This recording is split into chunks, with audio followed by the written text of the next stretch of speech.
So welcome to the fourth and final episode of the Coach's Corner here at Sage Media Solutions. Of course, had to save the best for last, the reigning 4A champions. And we're here with the 18-year head coach of the Curtis Warriors, Coach Gambardella. What's going on, man? Thank you. Thank you for this opportunity. Listen, thank you for, allowing me back into the castle. Yes. It's a great place to be. Historic place in all of New York City. We've seen some of the amazing athletes, all in this back wall. And of course, right up over here, 8 championships, which is just incredible. Yes. So you've answered this, a ton of times. You've been on the platform and answered it. But of course, I have to ask, just describe the feeling of getting that 8th championship. I thought it was a very special year. Very more proud for the kids. Our seniors, our Evan Dukes, our Randy Tolarias, Casey Royal, all those guys, Ashton, everybody that put their heart and soul into it and, had fallen short for so many years. As we're going through it and we're trying to get their mind correct and just focus on us, it was like a conversation with Evan. And, Evan just said, whatever you need this year, coach, whatever you need, I just want to make it past the semis. And I thought that really stung because we've had success and, our success is not always geared on winning a championship based upon our team. But the fact that he can walk out and the way he played he sprained his knee right before half. And he played the whole second half on a sprained knee with the punt return, that catch, going into double overtime. Third down. Yeah, so things like that, you feel great about, players like that just gave it their all to make sure that, they ended as champions. Wow, that's incredible. Sprained knee and to make that catch. So, I was there in the first game at Moore Catholic, and we had a conversation after that game. You guys fell short in that game. And in the previous year, you lost to Tottenville, lost to Erasmus twice. So after losing that first game, pretty sure you didn't lose another game for the rest of the year. Correct. So what did you really learn from that first game in Moore Catholic, and how did you take it into the rest of the season? I think that, that Moore Catholic game at the setting at Wagner College was tremendous. I think that, we were down at one point 18-6, and, the guys showed a lot of fight. And I think that's something that we had missed the last few years was the fight from within. It was, we go down and then all of a sudden, everything just got worse. Where this year I felt that more we went down and battled back. And I thought that was a big testament of who the kids were, the players were this year. Even at the point, we went down with 1 minute and 27 seconds left. Not even a sweat on the sideline. We drove right down the field, scored twice, but neither one counted. But either way, I thought it was those games brought a lot of energy, and I think it really raised the level with our kids. And I said we had something because the fight that the kids played with for 48 minutes, I thought it was tremendous, and it set the tone for the season. And you already touched on it, but you had 21 seniors on your team last year. Evan, Randy, they've been on the team since freshman year, so they were even in that championship game where you lost to Erasmus in 2022. And you've had so many other guys to name, just to name a few, like you said, Casey, Ashton, Javon, Saquon, all these guys who have been knocked out in the semifinals. And for it to be this group that finally gets to raise that trophy and to knock off Erasmus. Well, I think, how great was it? I think it was a great feeling. I mean, it's anytime you can beat the reigning champ in the big game, it's important. But, I think it was more of the process throughout that whole year and just to see how excited they were. I think, at one point, the game ended, the kick was missed, and I went out there and I went down to a knee, and I was just looking at the excitement of what those kids were excited about. I think that really made it special. No, absolutely. And I just felt like every challenge that you guys were faced with, seeing Tottenville and having to knock off Tottenville, having an undefeated South Shore coming to Curtis. And then, of course, beating E-Hall the first time. Some people were like, okay, that was nice. You guys beat them by a point or two, or whatever it was. Let's see if you guys can do it again. And then for you to go all the way and do it, I mean, it's tremendous. I think the biggest thing was in that championship game was our halftime. Yeah. Everybody was relaxed. There was no one stressing out, not a coach, not a player. They were like, Coach, we're good. we're good. You know, down 13-0, you want to see the vibe of what's going on in that locker room of, you know, if people are panicking or this. And I thought it felt great. And I think they were just confident and they really bought into what we were selling as a staff, that it's, you know, it's not about Erasmus. It's not about Tottenville. It's about what we can do and what we can bring to the table. So it wasn't like we had to stop this on Erasmus. We needed to play better.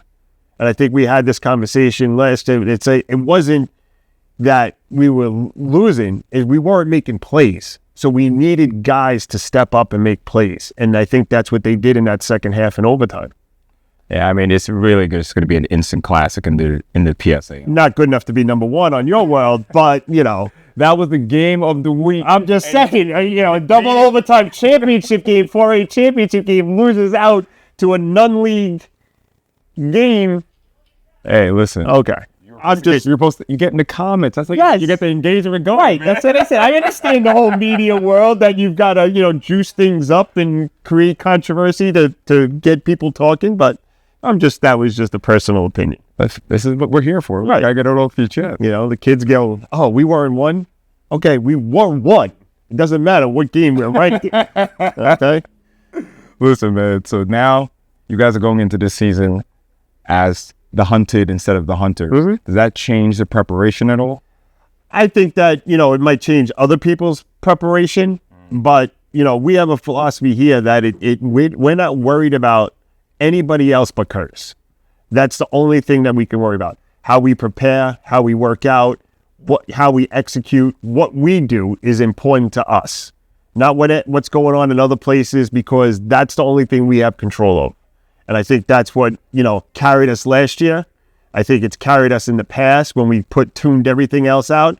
And if we get everybody to understand that process, I think we'll be okay. No, absolutely, especially because I believe that you guys have the two best quarterbacks in the entire league. No question to me, in Vinny Casaneri and Anthony Caratelli. So having two players and only one can play, you know, is it a blessing or a curse? How do you kind of manage that? Well, I mean, I think it's a blessing because you got two great players competing. And I think that will drive out the best in both of them, when they have to understand that I've got to continue to work to get better as well as compete on a daily basis, and not to compare themselves to each other, but just compete. What did I do well? What do I need to work on? Not what did he do bad? So like that philosophy and that mental aspect between the two of them, what can they do better is better in their heads, and it makes them strive to be excellent. So what are the values you look into? Of course, you need a quarterback to be a great leader, but do you also kind of look at the team to see, you know, who is, you know, connecting better with the team to see? I think that comes into the decision. Team chemistry comes into the aspect, mentality, how they handle adversity. Like, we're going to put them through stresses to see who handles it the best. And I thought that, you know, Anthony came out last year and did some great things, and, you know, showed some savviness in big time games and big plays, making great throws. And then when he got hurt, Vinny had a chance to play, and, you know, we went through it, and, you know, playing in Erasmus and then coming off the bench, you know, so they both bring so much to the table. It's going to be fun to watch. It'll be hard to make a final decision at the end, but, you know we have to announce a starter at some point, but, you know, the later we can announce one, the better, because they're going to continue to compete to see who's going to be the starter. And I think that just raises the whole level of the team, from the tight ends to the offensive linemen. If they see the two quarterbacks competing like hell, what excuse do you have? That's it. That's it. You got to compete on a daily basis, and that's one of our cornerstones, is just compete. Go out and compete. We don't want to compare to anything else. We want to compete.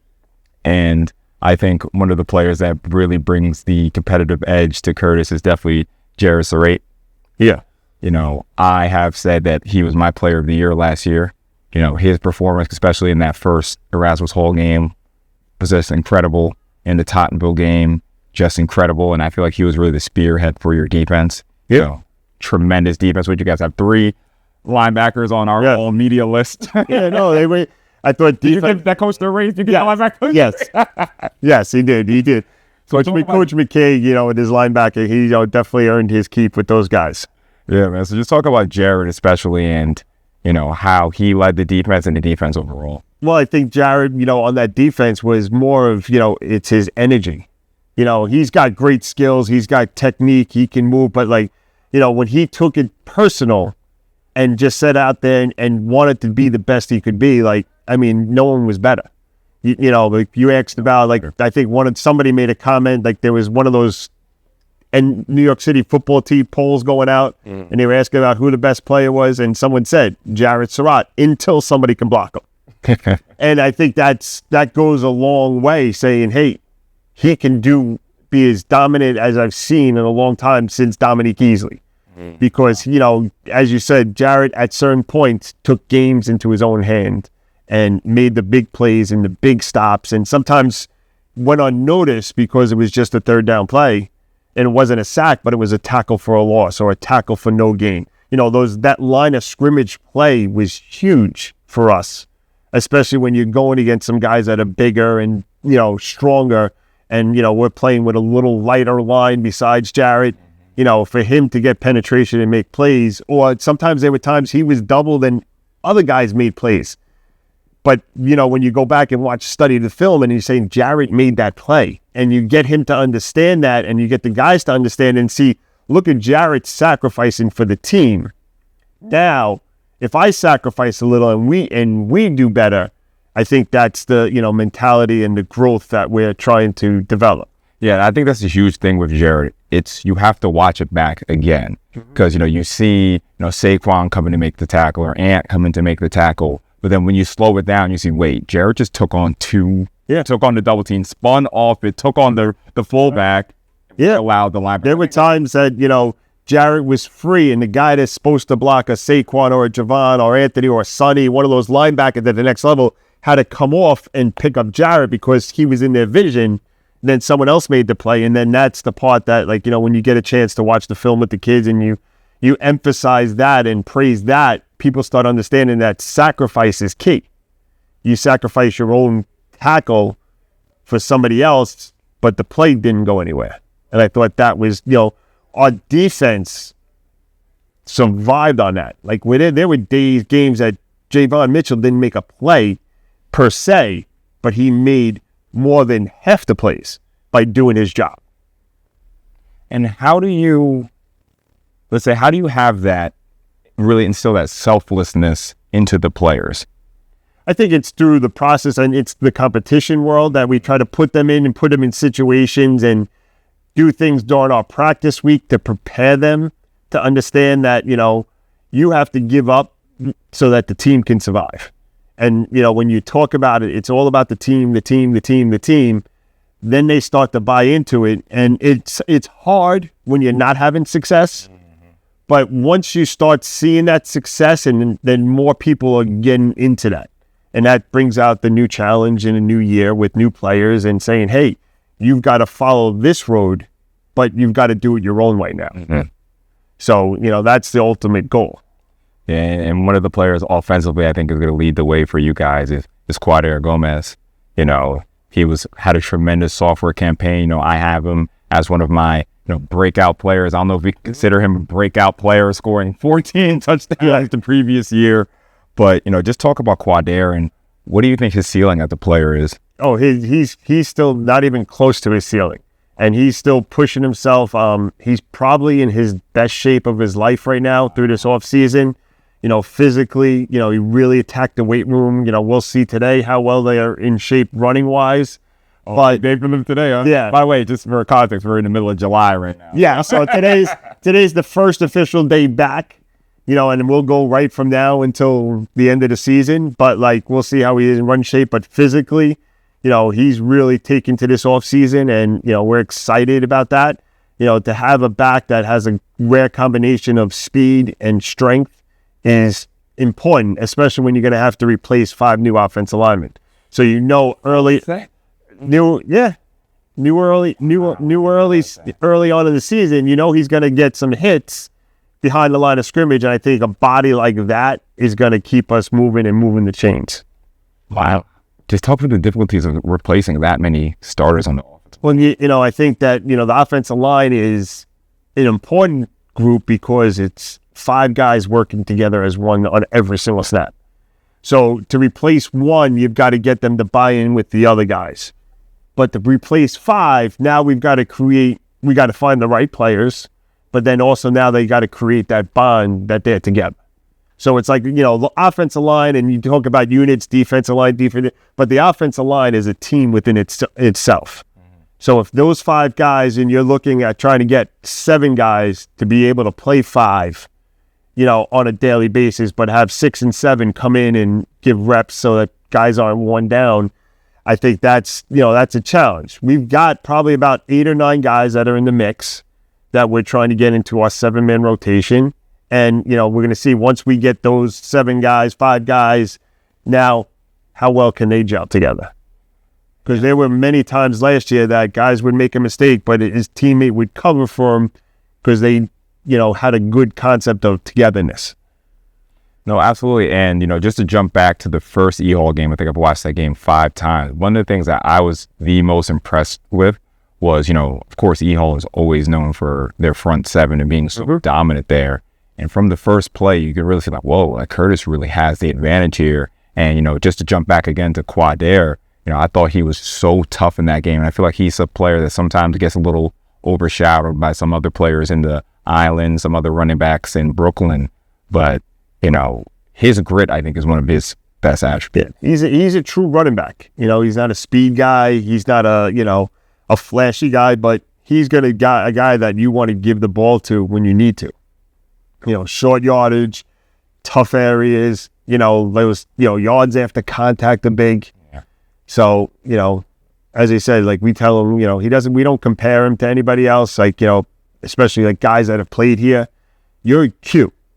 Mm-hmm. And that's the only one I want you to be the best version of Q that you can be. And what is that? And then when you say you're at your best version, I'm going to tell you got more.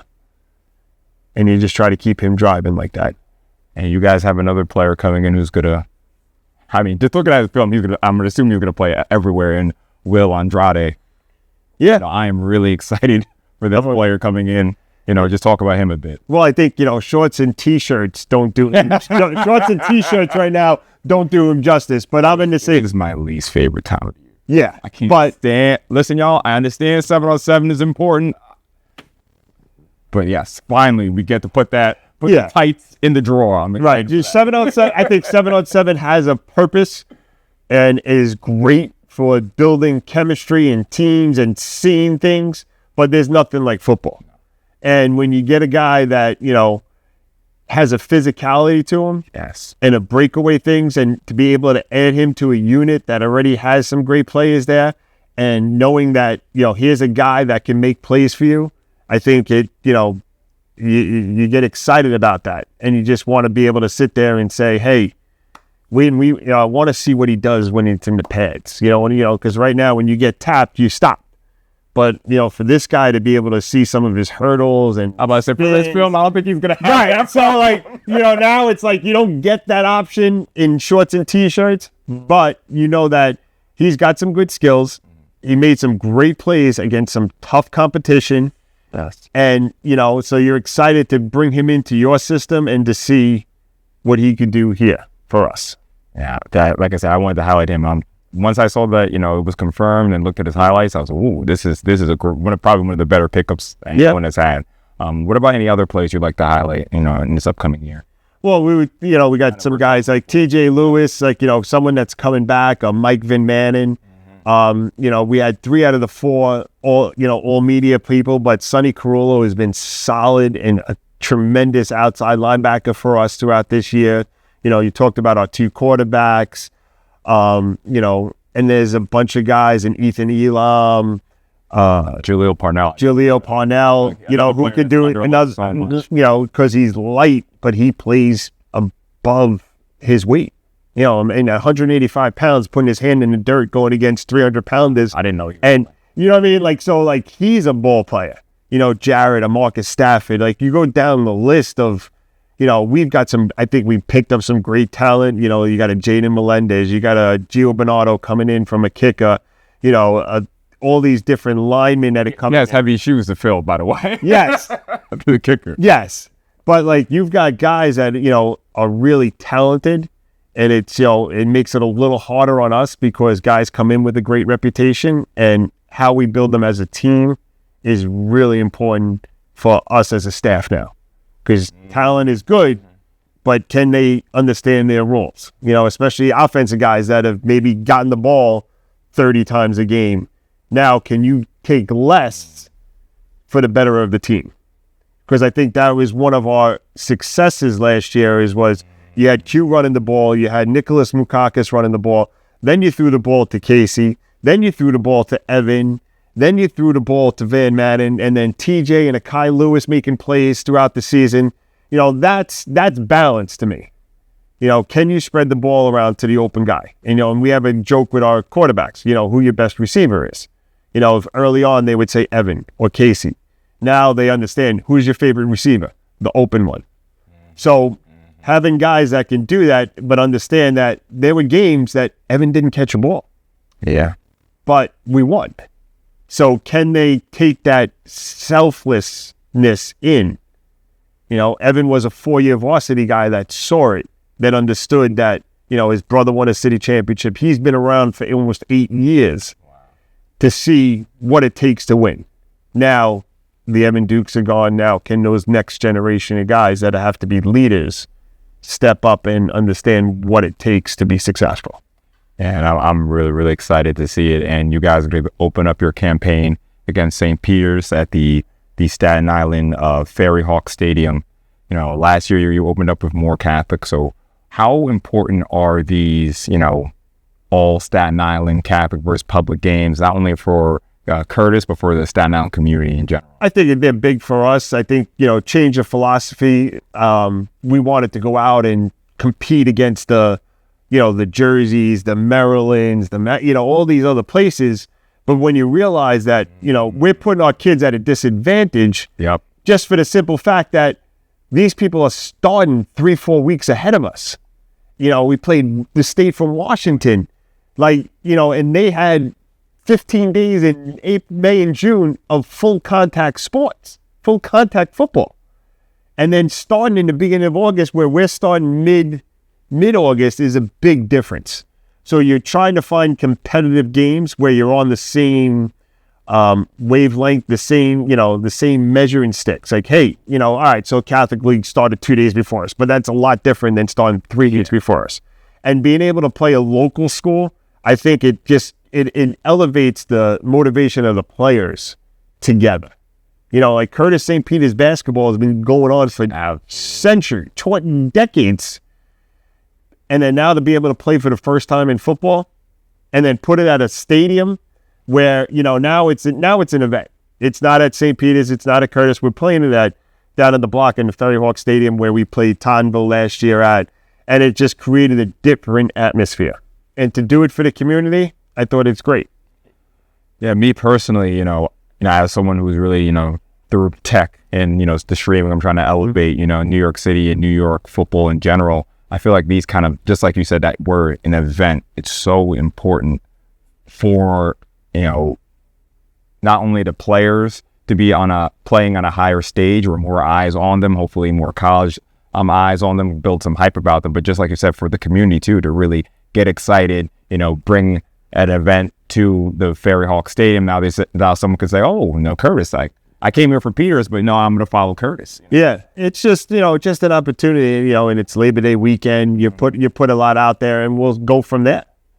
I think, Mark D and, his other co-coaches that, we've got a good relationship with them. And, when we were getting our field done, they allowed us to practice and do things there, and they're right down the block. Wow. And I think all these kids know each other. They hang out together. So it just adds. I think Vinny knows a few people. Right. Vinny knows a few people, but it just adds a little, extra energy to it.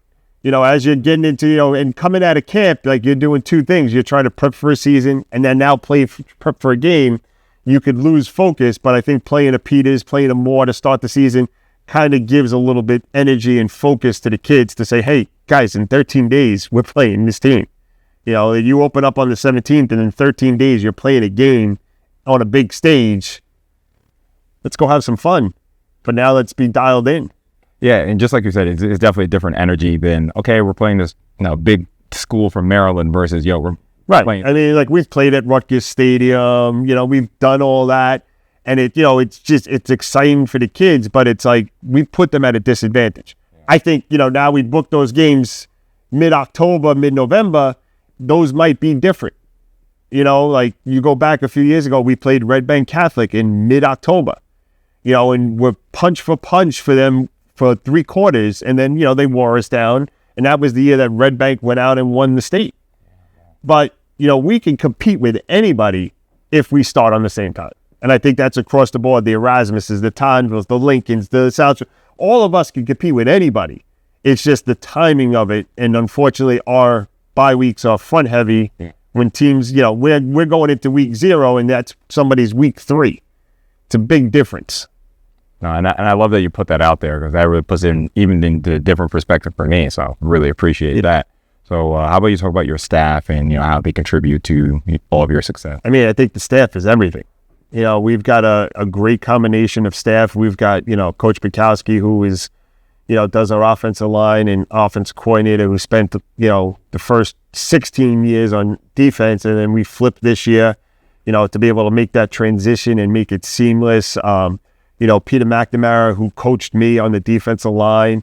Hey. Yeah, Coach McCaig, who's played, Coach McCaig on the, played at Curtis, won a city championship. Jesse Bramble is a college guy. Brandon Swift won a city championship, went to college. Andre Ridley was a college guy. So it's a great combination of some older teachers in the building. And I don't want to say old, but older, like more veteran teachers that have been coaching the last 15, 16 years together. And then the next wave of the Curtis Warrior staff is, developing and, bringing some knowledge to this staff. And the connection I just made, as you said, you have a coach on your staff that's coaching you. Evan Dukes is going to Wagner. Yeah. Quincy will be over there. Right. Quincy will be there. Quincy played with Eric. Evan's older brother was. So in 2017, Quincy's senior, Eric was a sophomore on the varsity that won the city championship that year. And then and Evan and Tyrell are both going to Wagner College next year. They're going to play for Coach Masella, who recruited me up in Boston and who I spent 2 years on his staff in Boston. Wow. So it's really a Warrior staff, not a connection. Yes. And then you're going to add Sam Martin and Logan Barnes and, Lammy, Adiemi that are all at Wagner playing. So it's a nice little setup there. It's just incredible. And just see the legacy of the Warriors. Like I said, it's just awesome being here again with all the pictures. Of course, the trophies up here. Coach was humble. He didn't want to bring the trophies on here, but he decided to be humble. I respect it. This is 2025. This is what we're on now. We're on to 2025. Listen, Coach, last question. I ask everyone this, what does success look like for the Warriors? And especially for you guys, do you consider a championship or bust? Like, do you even look at it like that? Personally, I don't think of it that way. I think of it, the success will be that at the end of the day, when the season's over, did I get my players to play at the top of their potential? Not did they make plays? What did I get everything out of them so that they maximized their full potential? And, you're hoping that it ends in a championship because we are in the sports world. That's what people are going to look at you and judge you at. But at the same point, like, if they do everything that we've asked them to do, they've played their hardest, they've given them everything they got, and there's nothing more to give, that's success. Knowing that they've done everything that they needed to do, they played as hard as they can, and made as many plays as they could, and then we'll see where we are at the end of that.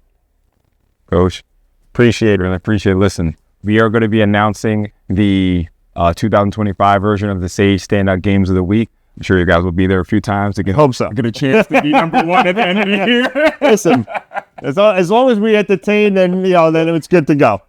Listen, guys, really appreciate all the support. Make sure you subscribe, do all that kind of stuff. See you guys in the football season.